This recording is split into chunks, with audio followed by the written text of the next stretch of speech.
Gotcha. So this is an interview conducted by Emily Johnson on Thursday, May 20th, 2021 at 3 p.m. for the Muncie LGBTQ History Project. I use she, her pronouns, and we are recording this video via Zoom while I sit at my home in Muncie and Tammy Mills sits. Where are you?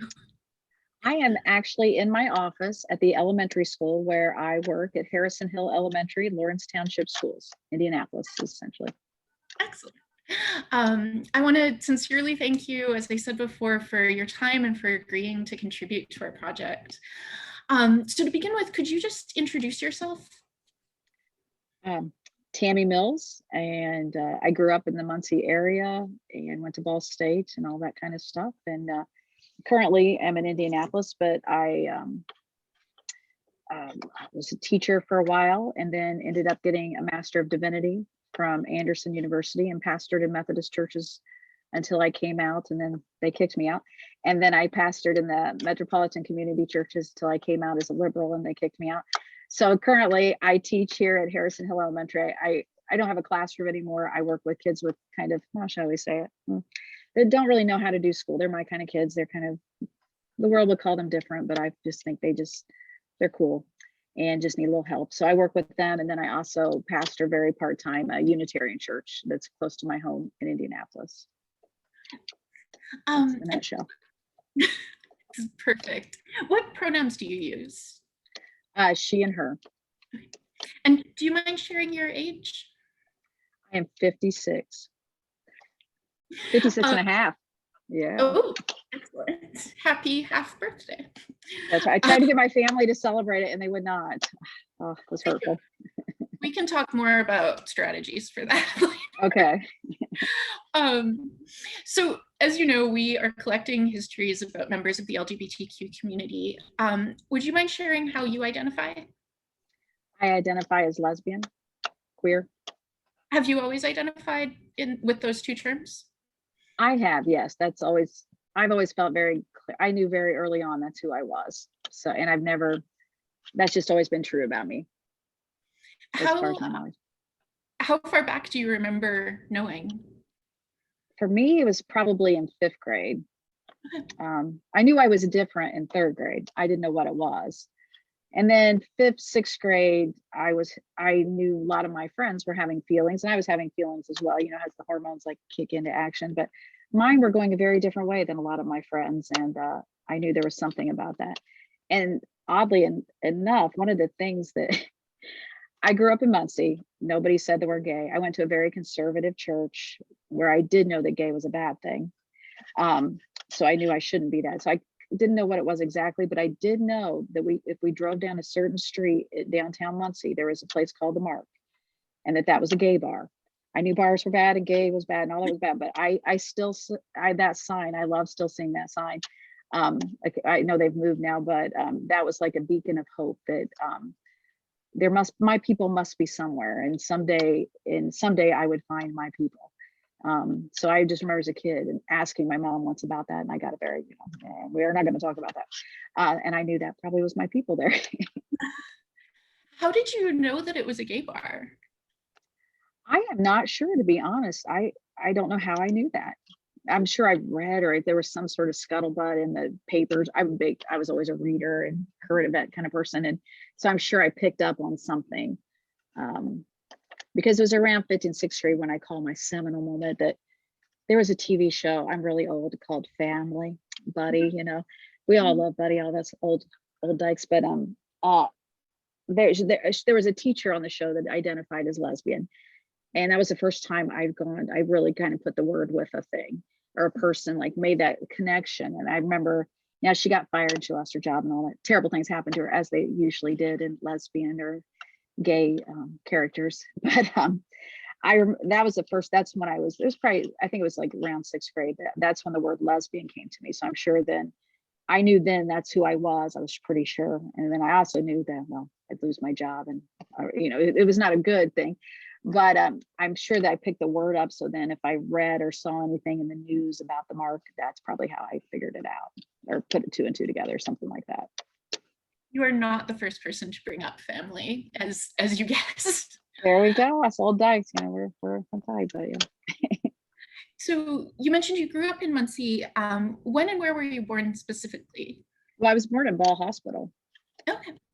and I grew up actually in Selma, which is east of Muncie, not too far, and lived there in the same house all my life until 18, and graduated from Wapahani High School. Woo, woo. Yeah. How big was Selma when you were growing up? Maybe a wee smidge bigger than it is now, but it's muy pequeño. It's very small. And I lived, technically my address was Selma, but like most people, I lived out in the country. We didn't have a farm, but we lived out in the country. I was raised in a rural setting. And what was it like to grow up there? What stands out to you? It was good. I was lucky. My parents were big on travel, which I think they didn't realize it or understand it, but by the time I was 18, they had taken my brother and I to all 50 states. That they couldn't get us outside of America, but they would do what they could. And we would travel all summer in a van. I mean, that part was, as a teenager, being stuffed in a van with your little brother and your family is really not cool. But looking back, I mean, that was super cool. But I think that probably helped me. I don't think they did it to help me necessarily in this way, but it helped me see there was more to the world than Selma, in a sense that there were other communities, there were bigger places, littler places, lots of places. So I think probably in my mind, it gave me a notion that I could fit somewhere. So I really thank them for growing up, for that piece of the growing up. I don't thank them for the conservative Christian upbringing. That was particularly, it's taken me years to unpack probably all the harm that did in that sense. But overall, and my parents were also, like, I wasn't allowed to have a TV. The way I saw family was we had a TV at one point in our lives as a family, but at first grade, my mom kicked it out and said we couldn't have it anymore. When she kicked it out, though, she kicked it to the basement. And nobody went in our basement. It was like in the back part of our basement, like it was in the forbidden section, the scary section of your basement. And I was able to, this might have been a little dyke in me too, get it to function a little bit. And so I would sneak down there and watch a little TV from time to time. Shh. Oh, my mom's dead. It's okay. We don't have to worry about telling her. But that was like so that's how I actually saw it. But so I grew up without a television or anything. I laugh at my kids. Not only did I not have internet and the TV and nothing, but my brother and books in the outside world. So that's what it was like. It was very rural. It was, I was lucky. My parents did actually, they liked each other and we had a good family that way. So that was cool. What church did you go to? Selma United Methodist. Okay. It was it was in the inner city. Have you been to Selma? Have you seen Selma? I haven't. Oh, well, gracious, girl, you need to get out more. It's, it's like 3 blocks, the city is. So it was in the inner city of Selma, but that's where we started going there when I was I think I was in first grade when we started going there. My first grade teacher went there and got to be friends with my family. And that's how we ended up there. Neither one of my parents grew up in a church. So this was kind of their first foray into church too. And only looking back at it now as an adult who's done a lot of healing and a lot of work, can I see that maybe they didn't have what they needed to make the best choices about churches either, because they hadn't been raised in a church and didn't, because in many ways it was a loving community if you were like them. And, it was a social circle and all that kind of stuff. But that church then eventually, I don't know how much you want me to skip around, but eventually, actually, my first pastoral experience would be in that church as like, I don't know, I was 19 or 20, was after high school. So, or was it while I was in college? I don't know. It was the end of college. I started working there as a youth pastor there, and then eventually pursued, my divinity degree and stuff like that. And they were very, not only were they conservative, but they are also very evangelical, trying to grow the church and reaching out. So they have eventually grew to the point where they built a new church on 32 there, and they actually have a big campus of churches now. But that happily, or kind of, I look at it now, sadly, I was kind of a part of that. So. What made you feel called to the ministry, or when did that call come? When I was a senior in high school, and that kind of, I don't know if it's like, I had always, I was big in the church and all that, but I also held in my heart that I was gay. I knew I was gay. I never told anybody, but I knew that was true. And so I just always kind of held that. And in my mind, probably as long as I wasn't, dating or, practicing, we all love our practice, but practicing that I would be okay with God in that sense. So, but it was in my senior year in high school, and I'd always gone to summer camps, and this was my last year at this camp, and they did the elderly collie kind of thing that they do, but they asked if anybody felt called to ministry, and I just had this overwhelming, when you know, and I just knew that's what I should do. But at the time, I told my higher power, who I called God at the time, who I no longer do, I said, I'm cool with following you into ministry, but I know I need a degree, so I'm going to go ahead and I'll check in with you again in 4 years when I graduate from Ball State. Turns out it took me 5.5 that year. God is patient, patiently waiting. But I then, so that's where I kind of left it at that. It was just, I talk about like, too, like some things you figure out and you just know. It's kind of like knowing I was gay, knowing I should be a minister. It was, oh yeah, this fits, it feels good. My colleagues here, I locked the door and everything. I'll talk to you later. See ya. I had to tell my partner not to come back from work yelling. I was like, I'm going to be in an interview. Yeah, my counterpart here, usually, and I forgot to tell him I was doing something else after school. Usually he comes in and we debate the day and stuff. So we can catch up later. It'll be fine. But anyway, that kind of knowing thing that's what I should do. And then in college, that became much more, that's where I began to, how shall we say, really begin to understand who I was and began to, I don't know if I got better. I don't know how it works, but like, it's not so much you get better with it. It's like it became, I am gay. And then I fell in with this wonderful group. You find your peeps sometimes. And I found my peeps, and it was in the theater department, oddly enough. Who would have guessed it? Gay people in the theater department. What? And it wasn't just, they weren't just gay people. Or queer people even. It was just, they were open people in general. Even though straight people were fine with being gay. So that's where I first found that was the first people I'd ever known that would be okay. I still didn't tell anybody I was gay, but I found my space, so to speak, and began to, kind of figure out who I was more that way. And then have my first girlfriend, of course, in college and all that kind of stuff. And began to, we I don't know your age, but like I'm old enough that we had like secret parties we'd go to with other lesbians. We'd hang out at certain houses, and it was, you're supposed to keep it on the QT, and that sort of thing. But yeah, we'd sneak to Indy to go to the real gay bars in Indy, the 10 and stuff, which no longer there. I miss lesbian bars. Let me just put that in this history archive. I miss you lesbian bars, but go ahead. Can you say more about what you think has been the downfall of the lesbian bar? Because they have sort of disappeared. I don't know. I am sober now. I didn't have to enter AA and get sober. I don't think that's single-handedly what ended the lesbian bar movement though. But it was, I don't really know. Like, I don't know if our people my lesbians just can't support it or what, but I always enjoyed a safe place that was just, woman identified, and it wouldn't even necessarily have to be lesbian, just a safe woman identified space would be lovely to relax and dance. Maybe it's because of my age, but I would never feel comfortable dancing at a straight wedding or something like, it's the age. My partner and I talk about it, we never hold hands, even though we're married and we're totally open about who we are. But it just never even occurs to us, because the way we grow up, it's so foreboding that even now that you're okay with it and everything's cool, you still, those things that you should have probably picked up when you were 16 to 18 and experiencing that, they're still like kind of freaky to you. Yeah. Anyway. But. So I am old enough to remember secret lesbian parties, but since this is going to be saved for people who may not, can you say more about, like, how did you know that a party was happening? And we didn't have Twitter or anything, no Facebook, no TikTok, nothing. How do we know? Let's go back to this. It just word of mouth. Like, you had a few trusted lesbian friends that, hey, somebody's gathering together at this house at this time. And it was that friend connection. You would find your people, and it was all word of mouth.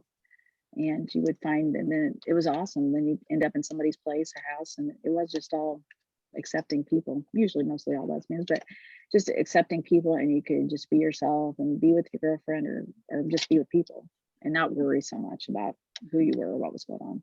But yeah, it's mostly just word of mouth. There was no posters or anything. super Right. lesbian party. And so I'm imagining you also went to other kinds of parties in college. I Can you did. compare what those experiences were like? I certainly went to bigger parties, and for me, those those were the straight parties, is what I called them. That's what they were. You would go to them, and those were about drinking and getting, you know, releasing that sort of thing into the world. And there was never that sense of safe kind of thing. It was always more, you were there for a different kind of reason. It didn't feel like home.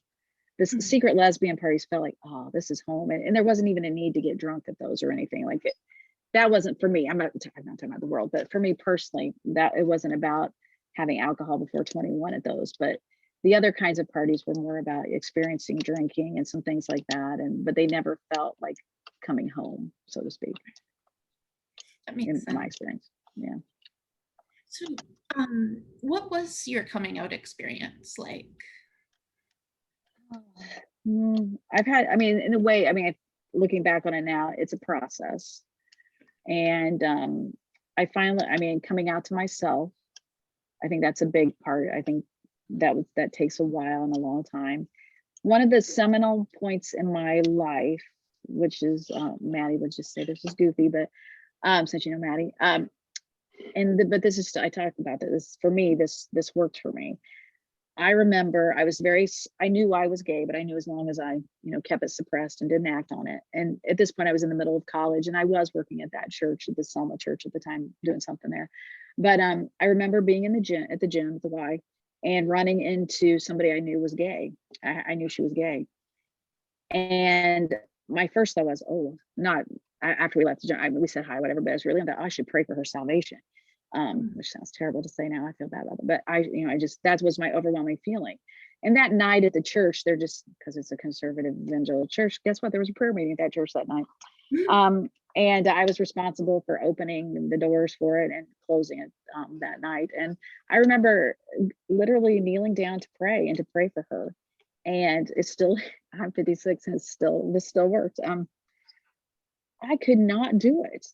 All I could feel was how much God loved her and I should just shut the hell up. That's how I felt, It was it was as clear as my call to ministry was. This was equally as clear. Like God could care less and I should really think of something else to pray about. That's all I felt, was overwhelming love.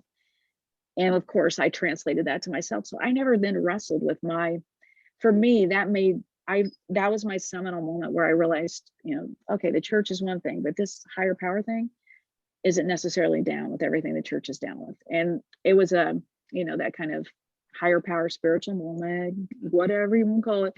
But it worked for me and it was real for me in that sense that, oh my God, God just loves this person and could care less who they love. And that just translated to me, and I could not pray for her salvation anymore. I could pray for mine. I realized in that moment, I was saved. That was fine. And from that point, then that was really from that point on, everything was about getting okay with it myself. And I stayed ministering in churches, but always with the notion that God loved me. I was fine. God loved me. I'm not going to worry too much about that. But I did my job and people loved me and I was good at my job. And I was always good with God that way. And then whenever I could in my church situations, I would always try to push the bar as much as I could towards love and acceptance rather than, judgment and hellfire and brimstone. And that sort of thing. But that was a big part of my coming out, was that. Now, my parents, that took a lot long. I'm a parent now, so I can't imagine they didn't know I was gay, so they had to have known, but I didn't really officially tell them I was gay until I was 40. Okay, that's a long time, and they didn't take it too well even then. Oddly enough, even though at that time, and I told them I was with my wife who I'm with today. We already had one kid. We've adopted 2 daughters from China, and then our son. My wife actually gave birth to him, and although he is part Chinese, he likes me to say that. We made sure that they have I shouldn't put this in the history. Can we edit this? They all kind of have the same genetic background and matching, not for personal aesthetics, but just for their connectedness. Okay, I digress. Oh my Lord. But the pressure, it's intense. I can't take it. Stop it.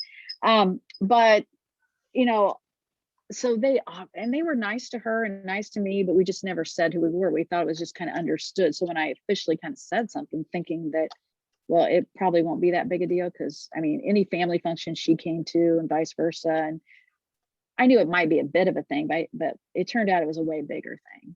And basically, then my mom and I had a big fight, and it was ugly. And we didn't talk to each other for probably like close to 5 years. Then no contact. I did, I knew it was important at that point, for my kids to, well, they didn't really know my son for quite some time.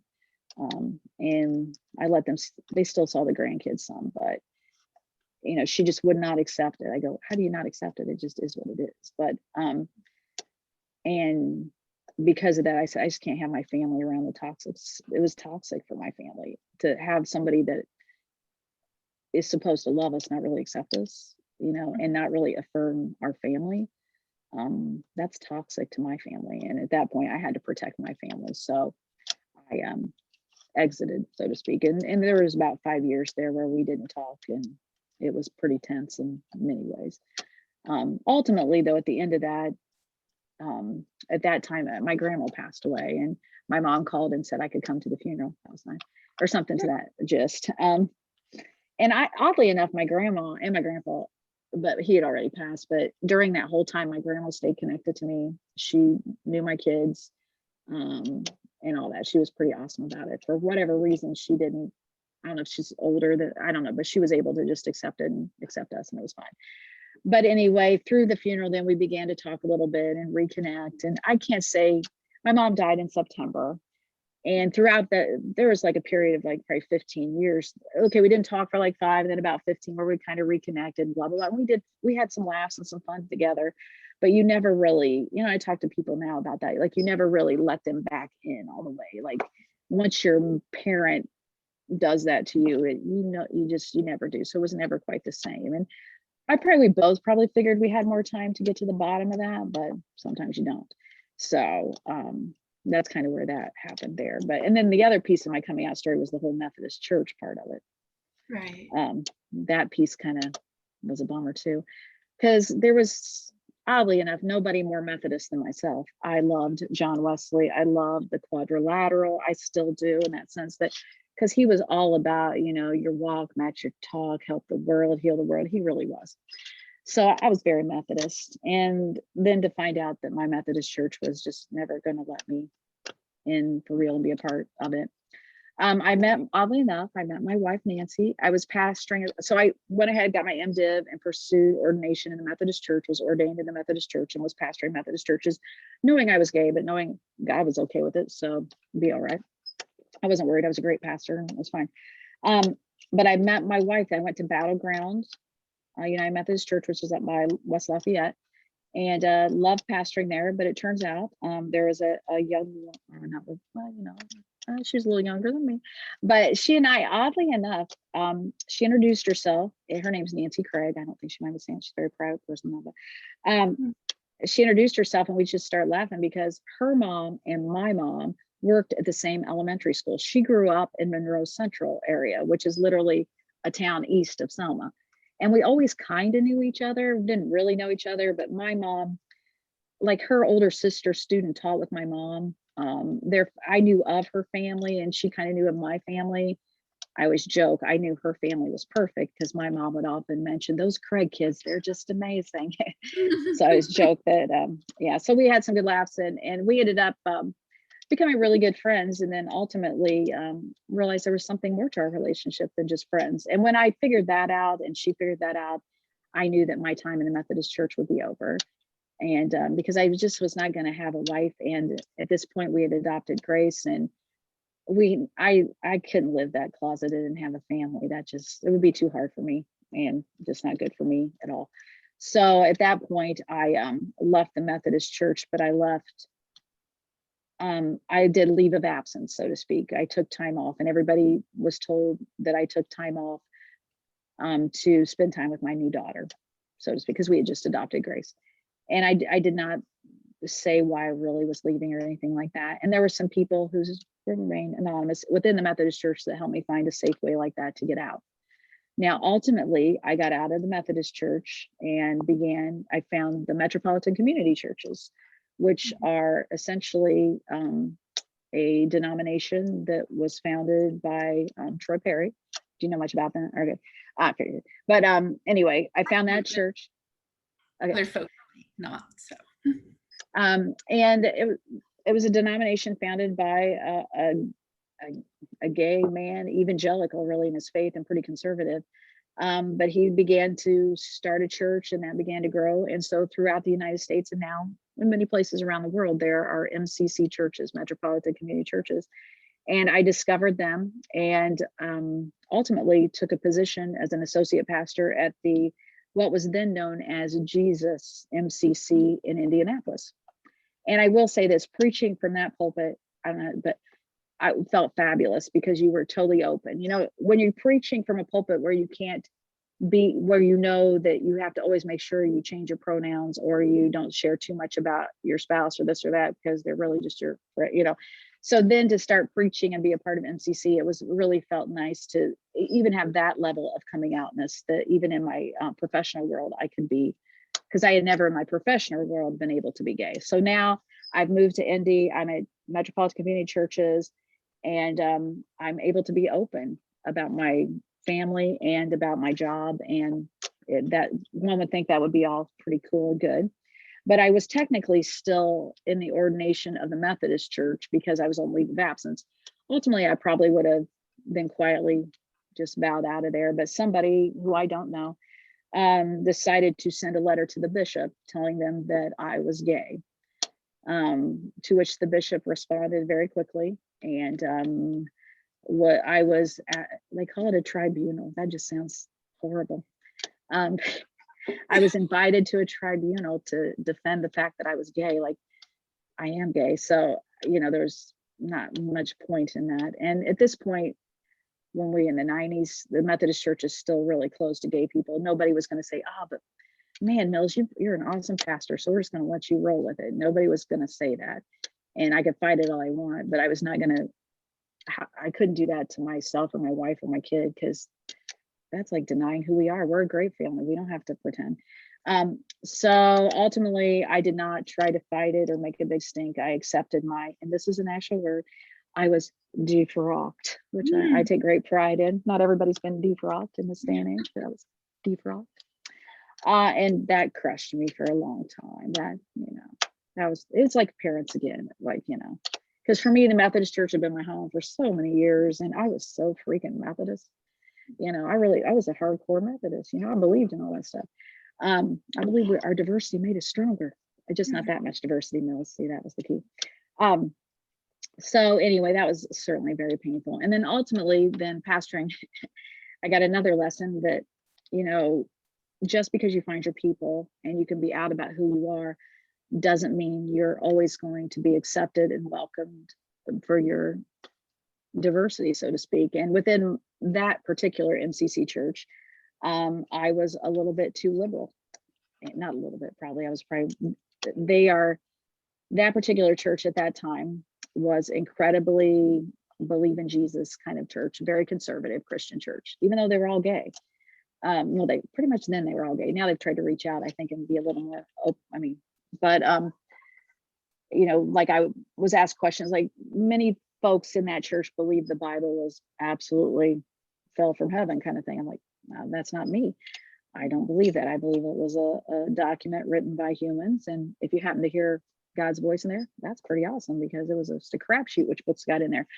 So I always thought that would make a stronger church, having leadership that's somewhere more on my side and more on that side, that we could, you know, not so much, maybe, you know, maybe that's just my idealistic view of things, but it didn't work out. So I ended up, oddly enough, I also was, I was kicked out of the gay church for being too liberal. So that was a bummer. That one didn't hurt. It hurt, but it didn't hurt as bad as leaving, you know, your parents or your home church, so to speak. And ultimately didn't do anything in ministry for a lot of years. I love what I do teaching here. I love working with these kids, and I'm completely happy and enjoy that and fulfilled doing that. But ultimately found our way to the Unitarian Church. And there I found a home. They'll let me be whoever I want to be, and they really don't care. Now I tell them I'm an evangelical Unitarian because I believe we have an important message that people need to hear, that you can find a place of love and acceptance, but you got to be moving on whatever your path is. So they kind of chuckle with me, but I always presented that message, that I haven't been able to lose my evangelical side in that way. But so that's kind of where we are today. So that's my kind of story in a nutshell. Not so much of a nutshell looking at our time here, but I know, it's great. I had a couple of follow-up questions. I'm fascinated by this idea that you were with your partner and had adopted a child with her, and that people were still able to see you as straight. How were they understanding that? that says a lot, doesn't it? I don't know. We joked. We used to play, hide Nancy, or we play hide other mommy as we go into the parsonage.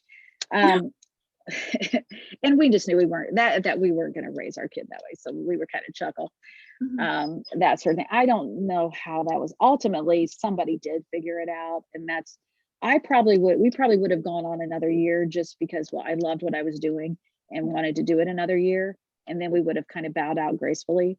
That was kind of our goal, because she had a house. We spent a lot of time at her house and our house. And our daughter was young enough. It didn't matter in that sense, that she was with us. And as long as she was with us, she's happy. I mean, and she had two houses, so to speak, and it was fine. So that piece of it was fine. And both of us would have held out another year just so we could, be in a good place to make our own call on things and see what we wanted to do about, ultimately leaving, because I knew I was going to leave the church. But somebody in my church did they just asked me, well, we were out to dinner one day and she goes, I just got to ask you, are you gay? Is Nancy your partner? And nobody had ever, oddly enough, I'd been in ministry, 15 years or something, and nobody had ever asked if I was gay. Yeah, oddly enough. And she asked, and I always wondered what my response would be. And my response was, yeah, hell yeah, I'm gay. Then I knew I had to expedite my leaving. This person was lovely. They weren't supportive or anything, but they also weren't the kind of person that was going to, start a witch hunt or anything like that. So we kind of agreed that, give me some time to leave gracefully, because I really love my battleground church, still do, and didn't want to rip that apart. I wanted to leave in a very positive way. So they were great about that in that sense. So that's when we kind of quietly bowed out then. And my partner works at Lilly, and she'd been wanting to come to Indy anyway. So we were able to, had a job she wanted to do here and was able to transfer down here. And what year would this have been? It was in the probably late 90s, right? I could go back and think about it, but so Pendleton, I think I went to Battleground. Okay, well, pardon me. Oh, now this archive's going to hear me do math. Oh, and I stink at math. All my kids here at school, elementary, no, I don't do math. But okay, Grace is 21. Okay. So it would have been about 20 years ago. Okay. So that puts it in the 1990s. Yeah. Late 1990s or something. Yeah. And with this tribunal, what did they want? Like, what would have been their ideal outcome? It's 9/11. Oh. Found that. But I don't know what the only outcome that would have been. I don't know if they would have tried. I don't know what because I was going to say I was gay. I mean, I was not going to deny it. And oddly enough, I had never put anywhere that I was gay in print my whole life. Never put that I was gay. When I finally had left the Methodist church and was starting at the MCC church, we did like an interview for their silly newsletter, like an interchurch newsletter. And in that, I introduced my wife and my daughter, and there was a picture of us, and that's what got to the bishop. So there was really, so I don't know what option the tribunal was presented as. I would get a chance to defend myself, so to speak. But there was, I mean, the doctrine is what the doctrine is. And if they were getting that perturbed that quick, then nothing was going to come of that other than I would be leaving the church. I would be defrocked, and they could not, oddly enough, they could not get me out fast enough. So I don't know if they didn't want to stink or what, but whoa, I've been in the Methodist church, but I say I never saw anything move quite as fast as getting defrocked. It moved fast. So, in fact, another pastor called us, what did you do? Because oh my God, I've never seen this much work. I'm like, I know. I'm still friends with a few pastors that have remained in the Methodist Church, and I came out to them, and so we still chat a little bit and that sort of thing. So there, within that, there, I still have a little bit of that network that I stay connected to. Has the Methodist Church changed in the last 20 years? I think yes, many of them have leaned more towards the left and become more accepting, but for me, ultimately, the denomination has not. And I can't see being a part of a church where you are associating yourself with a denomination that isn't you, because a lot of my friends will make, but my church is really accepting, you'd be accepted there. Oh, yes, I might be in your specific church, but you are a part of the systemic issue and problem by, that's the church as a whole is not accepting or welcoming. So certainly a lot more churches have become a lot more liberal within the Methodist tradition. There's a whole push there. In fact, I thought, like, was it 2 years ago, that they were actually going to vote to allow Methodist pastors. I got a little bit, I'm not gonna lie, I got a little excited about that. Wouldn't it be nice to finish retirement at home? But anyway, I digress. They didn't anyway. they stuck strong to not letting gay people preach. So the church as a whole, many of the churches have moved more towards the left, but the overall denomination still is not open and welcoming. I mean, you don't know how painful it was, that whole campaign. They had open doors, open hearts. I'm like, my wife and kids had to hear me yell bullshit at the TV so many times. Every time that came on, I had to tell the kids, don't repeat this bullshit, but this is bullshit. They aren't really that welcoming people, but anyway, that's why. Was their approach sort of the hate the sin, love the sinner kind of approach? That for the conservative churches, yes. Yeah, much more that way. And there were some churches that would be like, well, you can be gay, but just don't have a wife or anything like that, and that sort of thing. Like, no. But so some of them justify it that way or whatever. But and when you say that the MCC was, or that Jesus MCC was conservative, you described sort of theological conservatism in terms of like biblical literalism. Were they also socially conservative, or was it primarily a theological thing? Primarily theological, because they continued to be very much a part of the gay movement. They did awesome. I love being a part of their justice ministry, and I'm sure hopefully you've heard people talk about the uprisings and different civil disobediences we did legislatively and at the state house and all that kind of stuff. So that part of it, they were very much on the forefront of gay rights specifically, but they were socially not conservative in that sense.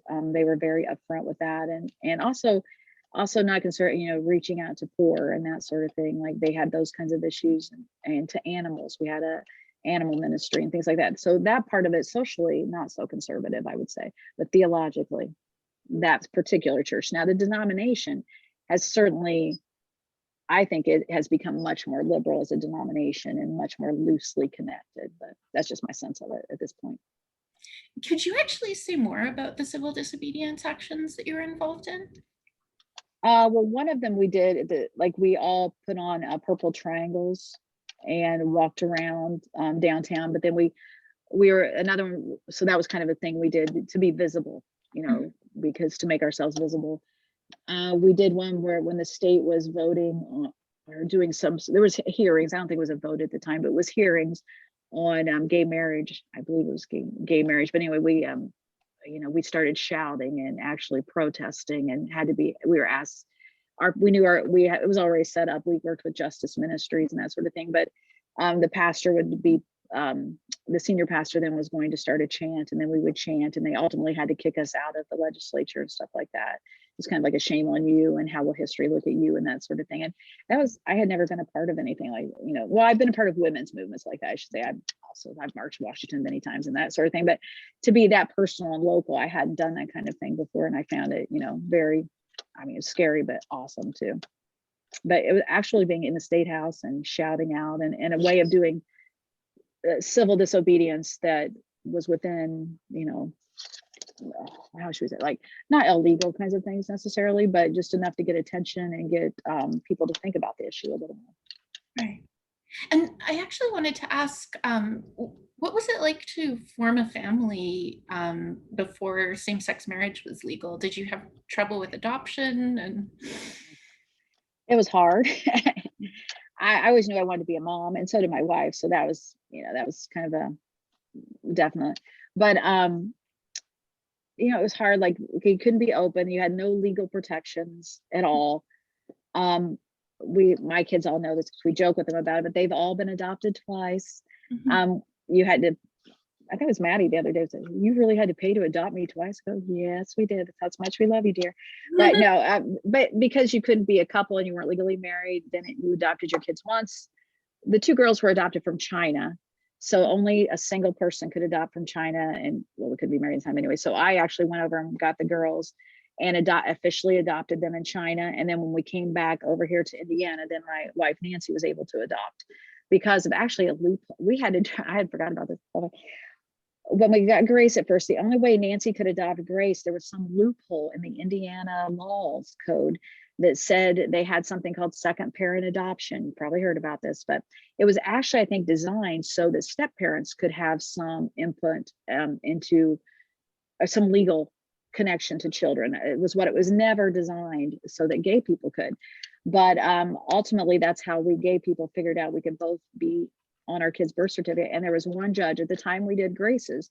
There was one judge. I think his name was White, or it was a White County, but it was up in Lafayette. Gosh, I should know his name. I could look it up. But he was allowing same-sex adoptions, and he was open to it. And we had to drive to wherever that was. Like it wasn't like you could just go to Marion County and get your adoption stamped and everybody be happy. You had to find the right judge who would do it and all that kind of stuff. And it always felt a little coverty. I'm like, and my wife and I never had a wedding ceremony like we hadn't. And like our lawyer's like, why don't you do something? So I always joke, we have so many wedding dates. Okay, we have our illegal wedding, which is, which is in September, we'll just say, geez, I think it's 21st, I don't know, 19th, I don't know, but it's in September. And so we had a legal ceremony then. And then shortly after that, we made Grace's second parent adoption final, but not that the two were connected, but just, I kind of look at it as an advantage as gay people creating family. We got to set our own definitions of things. We intentionally created ritual. We didn't just assume, well, you're going to mow the yard, you're going to do the dishes, you'll pick the kids up, I'll do that. I mean, I'm not saying everybody does that, but like that wasn't who we were. And so we had to create this thing. And because the world said you couldn't be a family, that was kind of a blessing because like, shit, yeah, we can be a family. And we had to create our own, be very intentional about creating ritual and family and that sort of thing. So that part wasn't easy. I will say by the time Maddie came along, which about 3 years later, we adopted Maddie, and we didn't have to drive. Things had changed already by then. We still had a second parent adopter. We still couldn't be married legally, but there were more judges that were open to that. And we had a judge in Marion County that we could do that second parent adoption through. Now, and then my son Wesley came, about 6-7 years after that. And at that point, we still had this, even though my wife gave birth to him, and I was there through the whole thing or whatever, I had no legal connection to that. And so I second parent adopted for him as well. And we're ultimately on their, we got our names on all their birth certificates that way. And so that was, yeah. So there's all that creating that second parent adoption. Then also like all the legal stuff you have to be sure and do, because you see the Lifetime movies where they come steal the gay kids because one partner dies or something, and then so you have to be very intentional about that and what you want and all that kind of stuff. We did all that kind of stuff. So I don't know. I look at it now like we're a really cool family. I mean, we're not perfect. Oh my God, we got some, but I think of that's perfect though. We yell at each other and mess up, but yet we love each other. I mean, we are a good kind of cool family that way. And I think a lot of it has to do with being so intentional. We have dinner. We're in some ways, we're the most conservative family. We have dinner every night at the table, so to speak. If the kids, I mean, everybody, like we do it. We have family movie. We do a lot of traditional things in that sense, but very intentional about doing them. It wasn't easy, but maybe because it isn't easy, it makes it better in a sense. You didn't just take stuff for granted.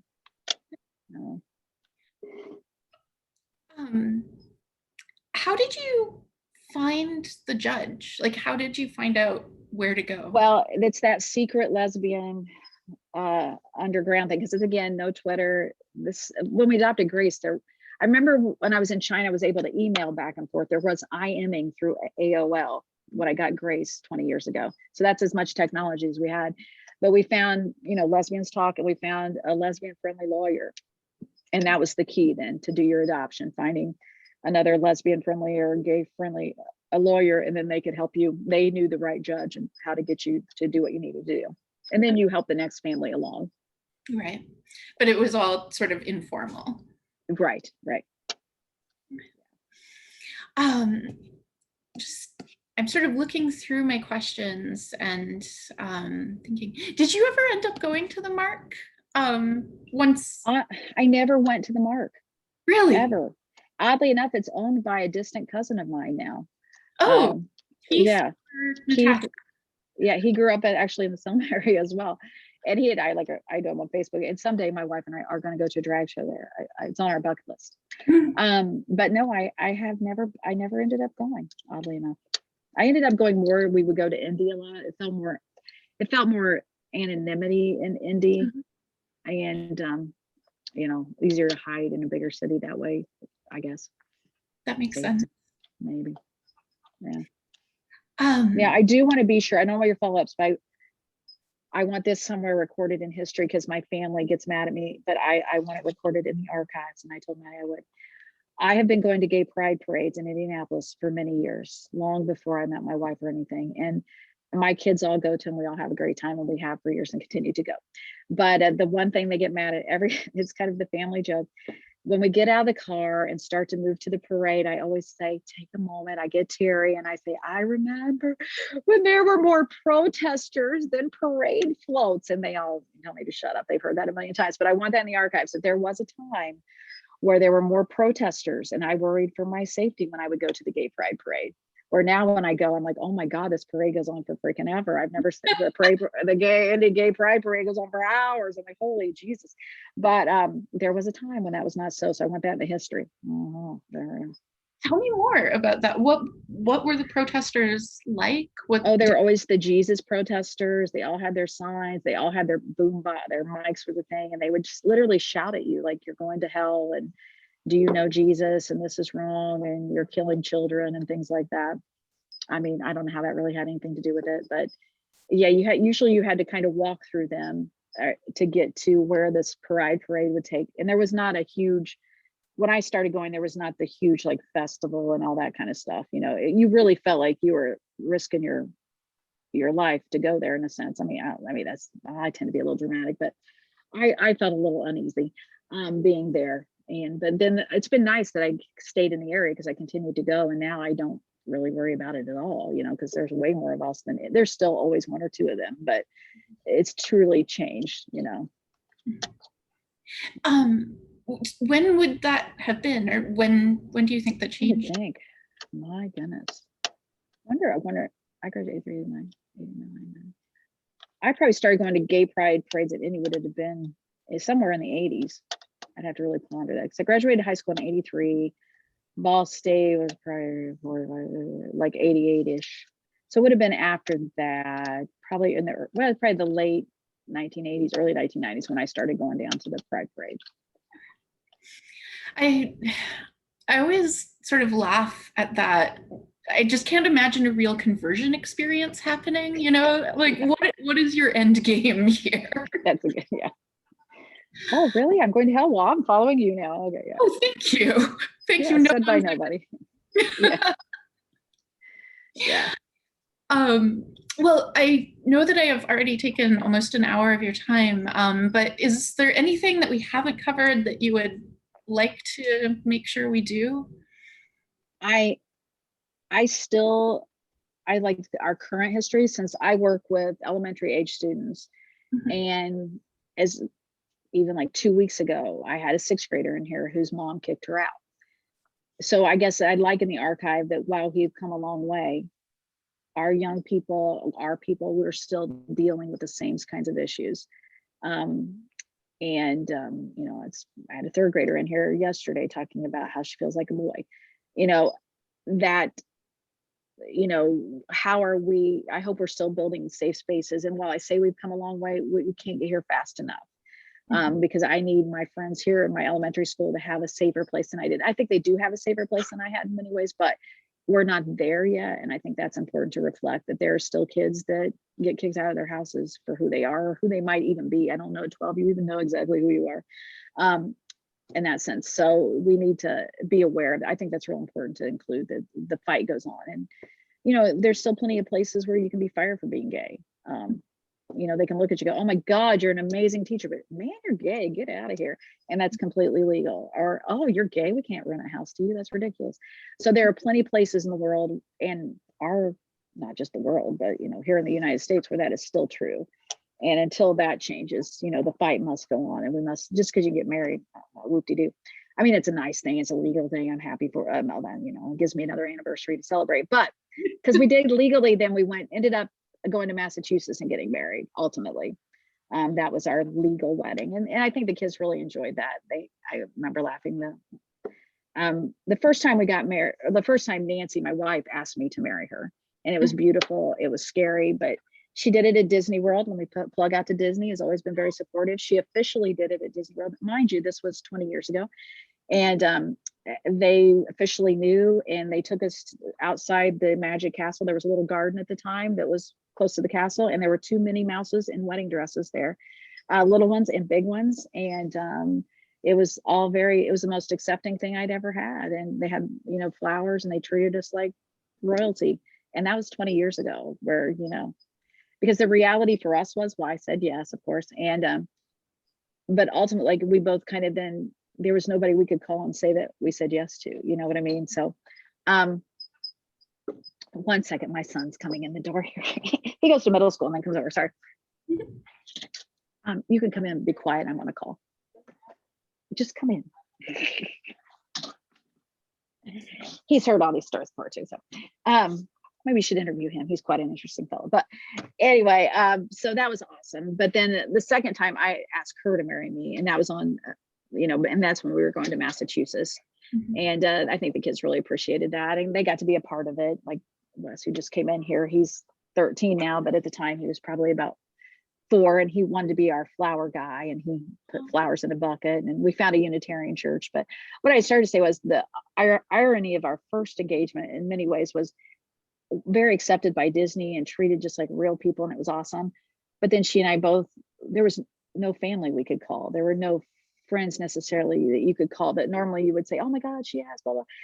You just, back in the day, you were just that way. You had friends and family, but not ones you could talk about this with, so to speak. Very few, if you did, you know, at least for us.